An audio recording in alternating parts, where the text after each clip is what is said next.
ไปดีทุกคนมื้อนี้ผู้ค้าสิมาแนะนำต้นส้มสื่นพี่น้อง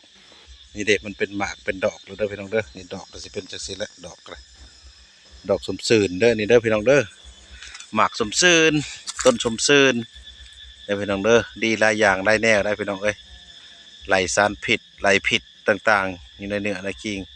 ขี้เข็บครบแมงงอดตอดงูครบเอาหักมาพ่นท่าพ่นกินใส่น้ำบางนาวผู้ใดเป็นไขมันอุดตันเส้นเลือดก็หักสมซื่นนี่แหละพี่น้องเอ้ยมาต้มกินเด้อพี่น้องเด้อผู้ใดเจ็บเก่าเมาหัวผู้ใดเป็นเจ็บเก่าเมาหัวเป็นวินเป็นเวียนก็เอาใบสมซื่นมายองกินก็ได้เอาตบหัวก็ได้เด้อผู้ใดอยู่กำอยู่ค่ำแม่อยู่กำบ่ซื่นบ่ใสอีลองจองแจงได้ลูกใหม่เด้อพี่น้องเด้อเอาใบมันเลยมาต้มอาบเด้อพี่น้องเด้ออันนี้ผู้ขาบ่าวทวรมาแนะนำมาแบ่งปันให้รู้จักนำกันนำกินนำใส่เด้อพี่น้องเด้อผู้ใดเป็นพยานดังกล่าวก็เอามากินมาใส่กินแล้วก็ให้ดีให้เศร้าอย่าเจ็บอย่าจนร่ำรวยนำกันเด้อพี่น้องเด้อสาธุ